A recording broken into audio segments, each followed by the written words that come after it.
The Nile Theater, Mesa, Arizona. What makes the owner and staff run for it when the lights go down? And what bumps in the basement after closing time? We'll talk about this and more on this week's Paranormal Pool. Hey everybody, welcome to the Paranormal Pool. We are going to talk about some spooky stuff today that's happening in the Nile Theater. But first, Michelle, what have you been up to? I have been taking care of some grandbabies. Have a brand new one who was born on Leap Day, so she is a leapling and getting big and having fun with those guys. Trying to fight off the cat distribution system again. But other than that, everything's just going really good. Just been real busy, having a good time. That is fun. Congratulations on the new grandbaby. Thank you so much. What are you up to these days? Well, for those of us that don't know us, we do ghost tours and we do a lot of different tours in downtown Mesa. And since we're in Arizona and the weather is oh so cooperative for that kind of thing, the temperatures here are well over 100, which means tours slow down, which means that we can kind of have a little bit of free time. So on my free time, I've been trying to redecorate my apartment and like just projects around my place that desperately needed to get done. It's still in the groundworks of things. And indulging in paranormal content on YouTube. I think that's same. Yeah. Same on both of those things. Absolutely. I cannot get enough of the paranormal content on YouTube and a few scary movies thrown in there too. Yeah. I've been watching what is it called? Amy's Crypt.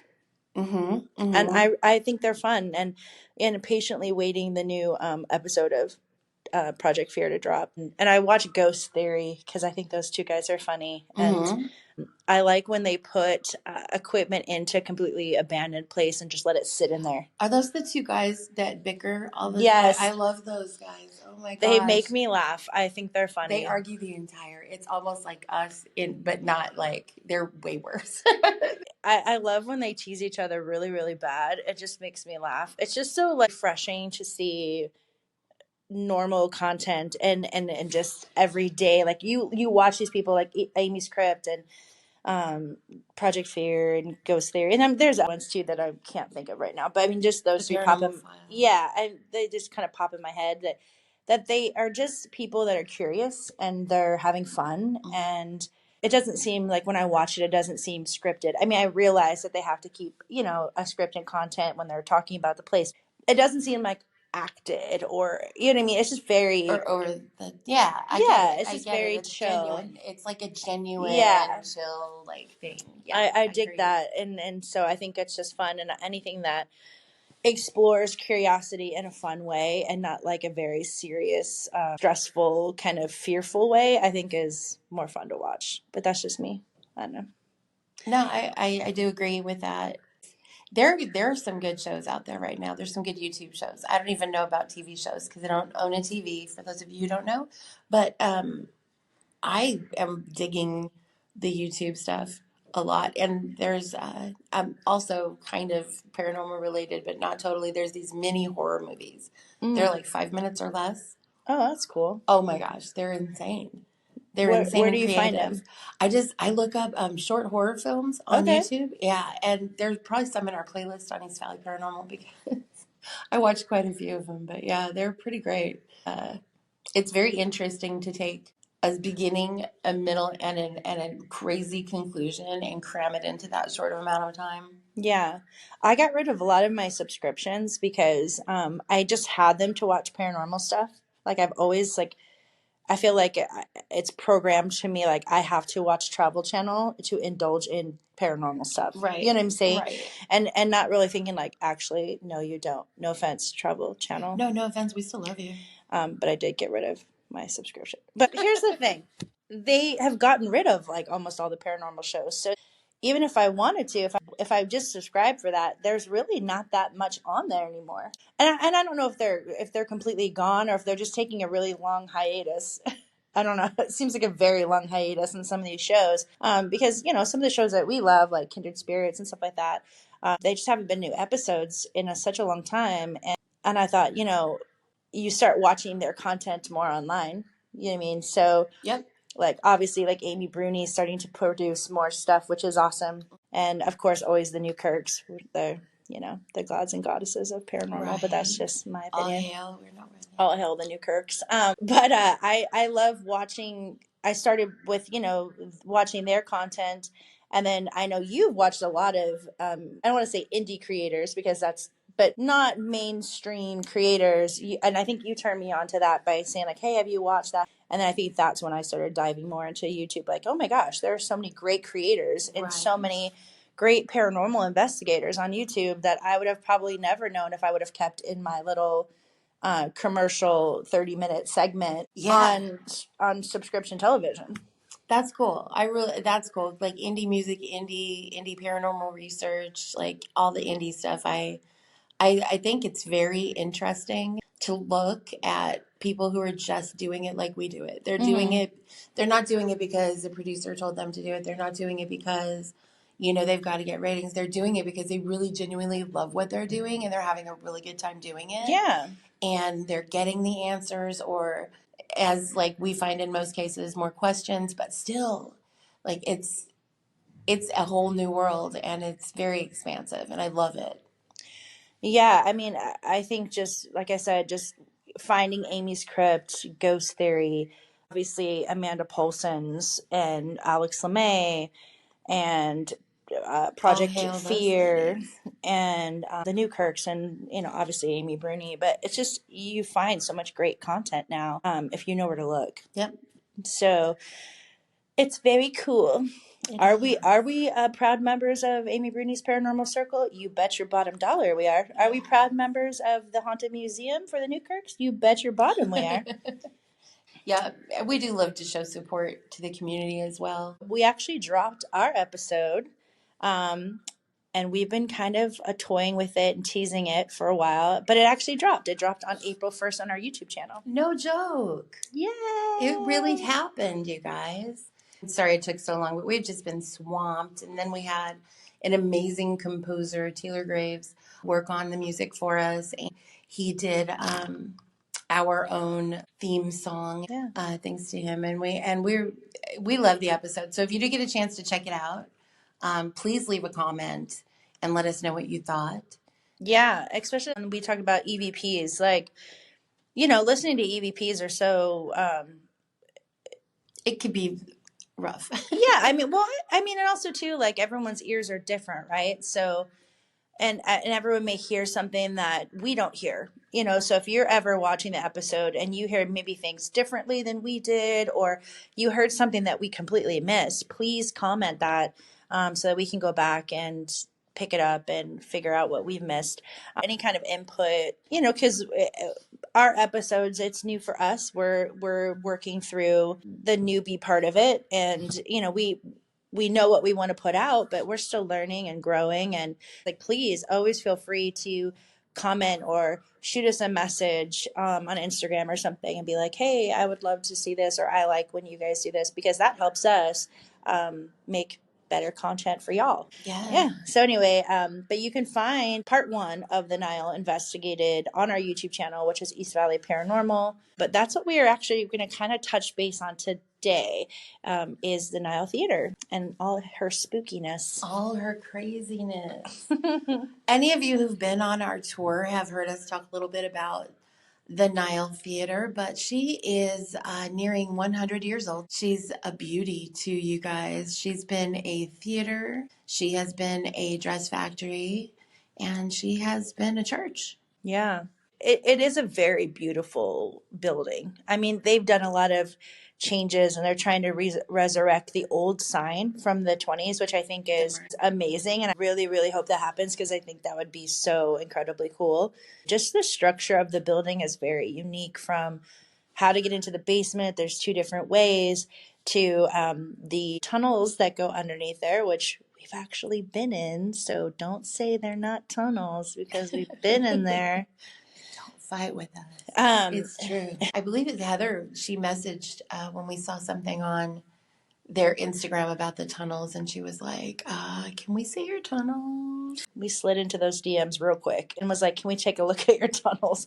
Wonk, wonk. And they were like, sure. They were so nice about it. And then we started thinking about it. We're like, it's never been investigated. She's nearing 100 and no one's ever investigated this theater. That's wild to us. So we asked them, can we check out your theater? And they're like, yeah, sure. Bring yourself on down. And they gave us 3 hours with our team to run around and explore the place. And we're still exploring it to this day. But Yeah. but it was a lot of fun. It was super fun. We are still actually not just exploring the Nile, but exploring the Nile footage and recordings that we captured that night, because we captured so much that we didn't realize there were whole recorded files that we hadn't even listened to yet. That's wild. What came from that other room, because we announced at the beginning of that recording what room we're in, and the phone was in the men's room. Mm-hmm. And all of the activity was happening in the women's room, and you hear it echoing. Like you hear it as though from another room in the men's room. I don't know how to explain it, if that makes sense to you guys. I think too, if you've never been to our live streams and you've never seen any of our content before, we should probably talk about our Mesa method. Yeah, that would be good. Mesa method is where we take 2 open phone lines. So I'll call Heather's phone from one of my phones, and we will place one of those phones in another room, in another location. It could be miles away. It could be in another state, let's say. Mm-hmm. And then we take a recording device and we place it next to that phone, and we have a communication with that room. And what we really initially began thinking is that if they can drain your phone so fast, why don't we give them phones to let them use that energy? Right. And that's what happens. And if you've listened to our EVPs, for the most part, our EVPs, I would say the majority of them are probably A class. Mm-hmm. I think so too. I mean, they're some, and the ones that are hard to hear tend to not even include. Yeah. I think what's great about the Mesa method is it gives spirit or whatever we're trying to communicate with, right?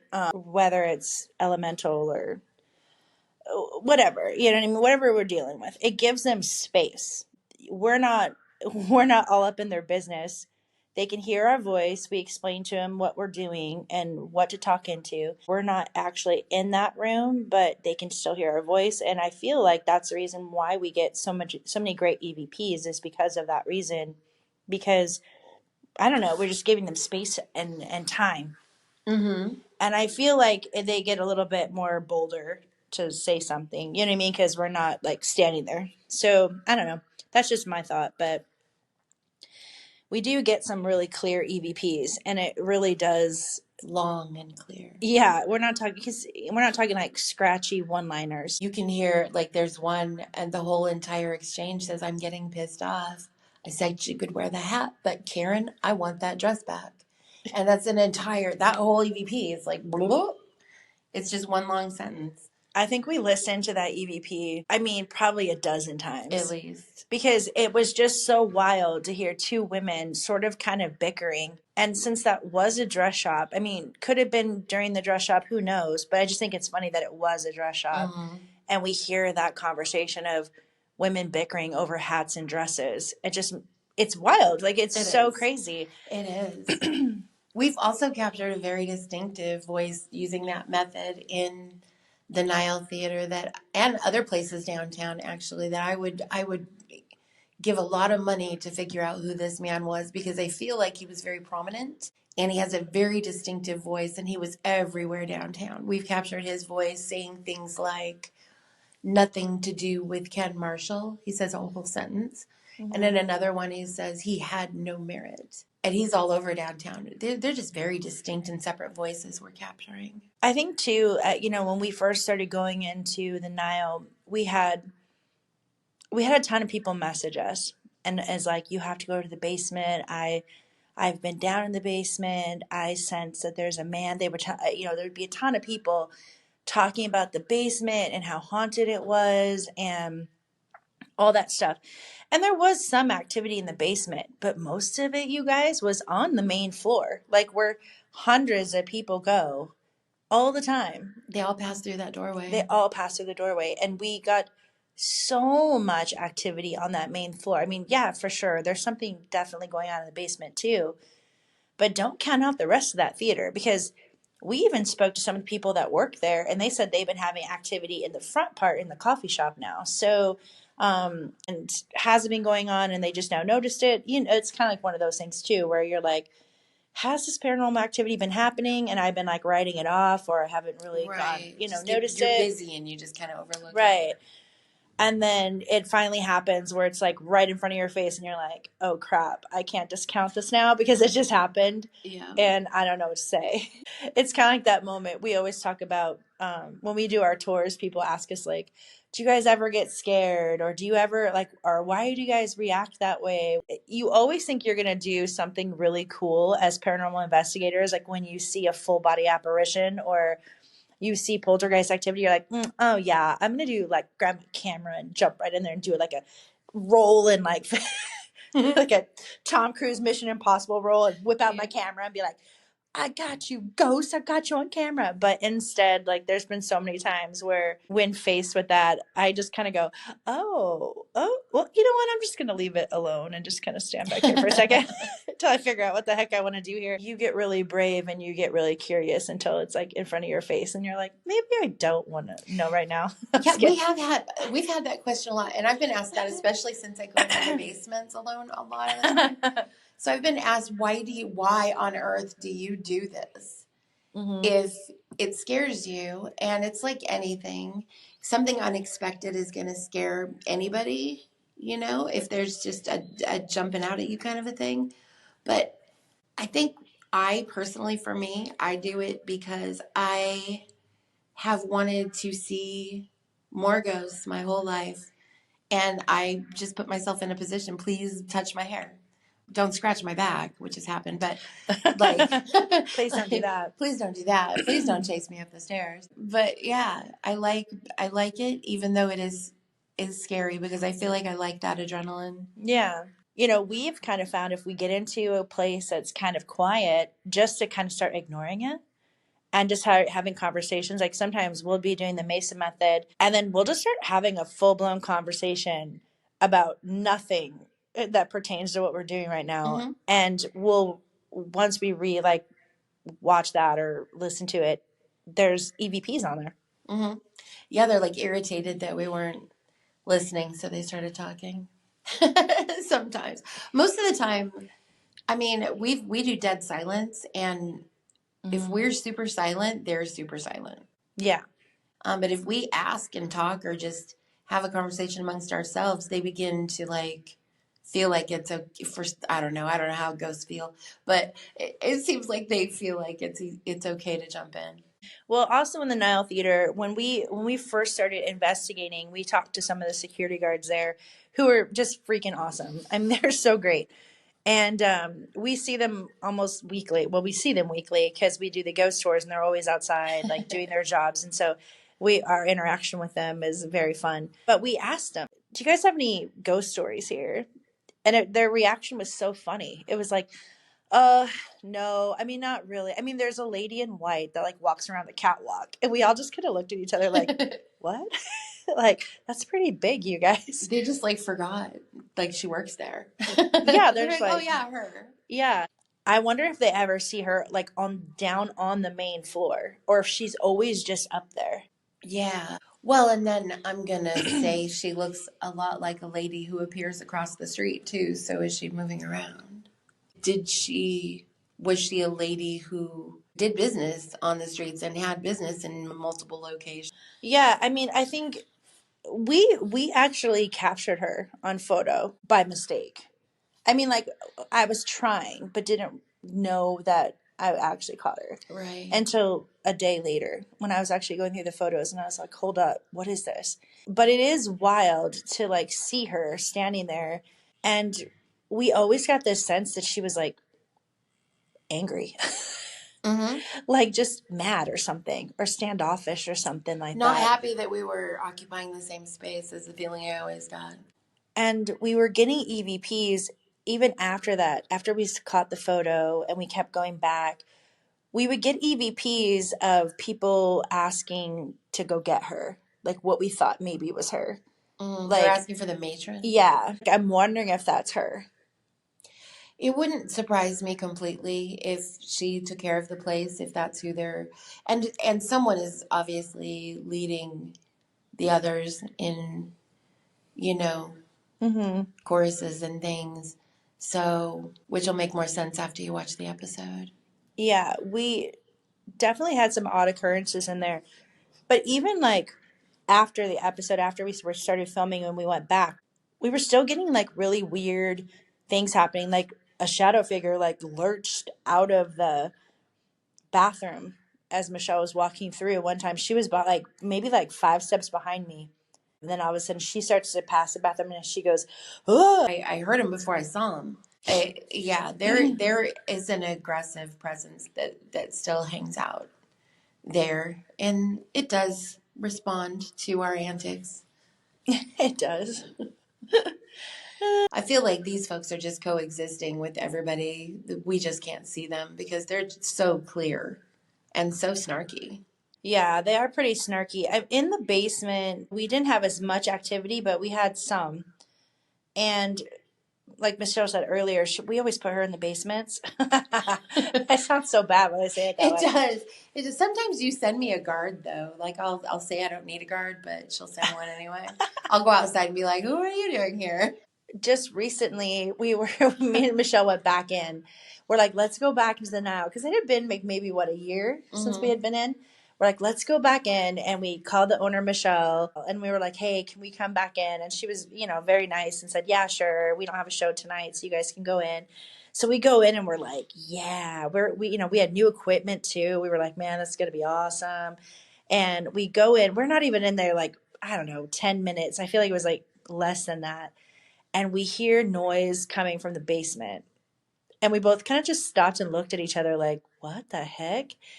And I throw open the basement door and I'm like, hey, is anyone down there? And then you hear walk, walk, walk, like footsteps. And Michelle looks at me and goes, I'm not going to go in the basement tonight. It's like, like, hey, I'm not going down there. And I might or might not have screamed that I was going to dial 911 if they didn't leave immediately. And I might have barricaded the basement door so that no one could surprise us. She lined up a bunch of trash cans in front of the steps. That was the funniest thing. Every can I could find. Every one I could find. And they were shoulder to shoulder. They weren't getting past it without making noise.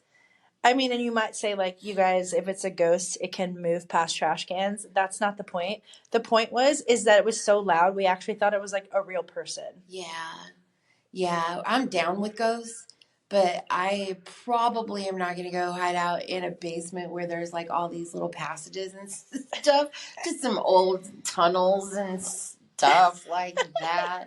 Probably not going to do that. Now, the craziest part of that night, with not only hearing things in the basement has a motion light, and the light kept kicking on, and it would stay on for like 30 seconds and shut off, and then it would kick on and stay for like on for 5 minutes and shut off. And so we were like, man, that light is crazy. Let's ask one of the security guards like if it's broken. So we messaged him on Instagram and said, hey man, is your motion detector light broken or does it do this? And he's like, no, it's working fine. You just have to walk underneath it and the light kicks on, which nobody was down there supposedly. And he goes, it's off it turns off like, I don't know, like 30 seconds. And we're like, it's been on for like 10 minutes. Why is it not shutting off? Yeah. Well, and we did notice too that every time it would come on, it would set off our REM pods in like a big circle. Mm-hmm. So it would kick that light on, and then our first REM pod in the room we were in would go off, and then the one in the other room where the other basement door would go off, and then it would like start all over again. It happened multiple times that night, and actually the video is on our Instagram of it happening. And then we actually came back the next week to see if it happened again, and it happened again, which is wild. It's just crazy. Yeah. The Nile has a personality all her own, and from all accounts, an entire battalion living underneath her roof. But it was just a wild night, and it continues to be wild every single time we go there, from shadow figures to getting touched to hits on our SLS camera, tons of EVPs, and tons of manipulating our equipment, which is, an investigator's dream, actually. Yeah, the Nile Theater does not disappoint on any level. And I think that wraps it up for today. It does. We do want you guys to look forward to our episode coming up from the very first visit that we did for a really good reason at Terror Trader. And that episode will be out on our YouTube channel very, very soon, probably by the time this comes out. Yeah, that's another wild place, guys. If you've never been, if you're in the area, you live in Arizona, check out Terror Trader. If you're into horror and just creepy stuff, it's a cool store. It's very, very cool. It is great people, cool store, good vibe, creepy oddities room. And if you go like on a weekend, like a Friday, Saturday, go early and go across the street. There's a place called Spooky Swirls, and they make, well, everything there is gluten free, but they also make like horror themed pastries, which is so fun. Yeah. Like they'll have like a Freddy Krueger cupcake, and like they always have a vampire bite one with blood coming out of there. They just have like a very fun selection of like things, and they have a mini museum in there too. Yeah, exactly. They have like fun stuff to look at, so you could go and get yourself a tasty treat, and then go to Terror Trader and shop and check out the store. He has an oddities room that has some pretty amazing things, and so you guys will see that in the episode coming up. You're going to be like completely floored, like, why does a person have that in their shop? And yet there it is. It is. It's going to be so fun. So please join us on our channel, and we really, really appreciate you guys. Yeah, don't forget to follow us on Instagram, follow us on YouTube and TikTok, and don't forget to check out our episode, comment, like, subscribe, all that good fun YouTube-y things. And we will see you guys on the next episode of the Paranormal Pool. Yes, we will. Take care, stay creepy, and stay safe, you guys. Bye-bye.